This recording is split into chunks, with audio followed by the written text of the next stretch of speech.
হরেক রকম সবজি দিয়ে সবজি নিরামিষ। এটি দেখতে যেমন লোভনীয়, খেতেও তেমনি মজার, আর শরীরের জন্য এটা তো খুবই উপকার। এই রান্নাটা খুবই সহজ আর দেখতেও যেমন সুন্দর, এটি খেতেও খুবই মজার। তো চলুন রান্নাটা শুরু করি।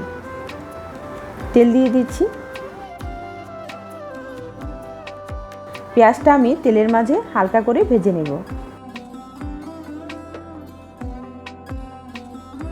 দিচ্ছি আদা আর রসুন বাটা। সবজিগুলো ঢেলে দিচ্ছি। সামান্য হলুদ, 1 চামচ লবণ, সব একসাথে ভালো করে নেড়েচেড়ে মিশিয়ে নিব।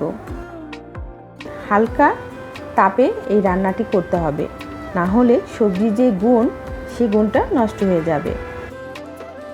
দিচ্ছি গোলমরিচ গুঁড়ো।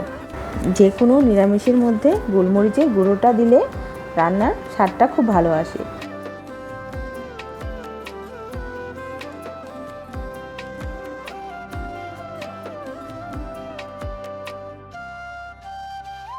দিয়ে দিচ্ছি ব্রোকলি।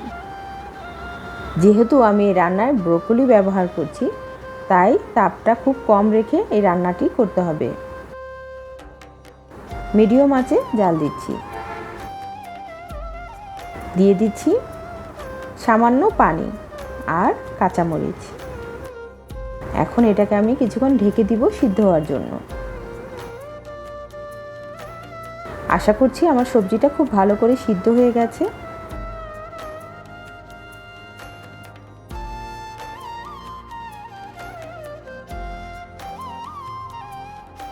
সবজিটা দেখেই বোঝা যাচ্ছে খুব ভালো সিদ্ধ হয়ে গেছে।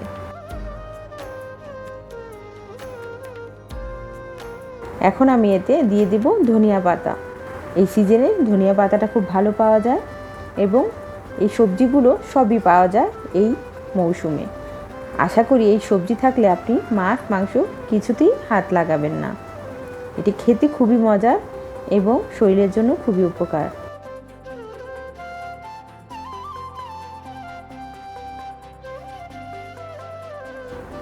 আর হরেক রকমের সবজির যে সুন্দর একটা কালার আসে, এটি দেখে এমনিতেই লোভ লেগে যায়।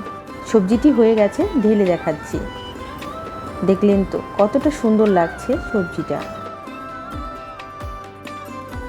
এই নিরামিষটি খেতে খুবই মজার। আর আপনারা কে কীভাবে এই নিরামিষটি রান্না করেন আমাকে কমেন্ট করে অবশ্যই জানাবেন। এতক্ষণ আমার ভিডিওটি দেখার জন্য ধন্যবাদ।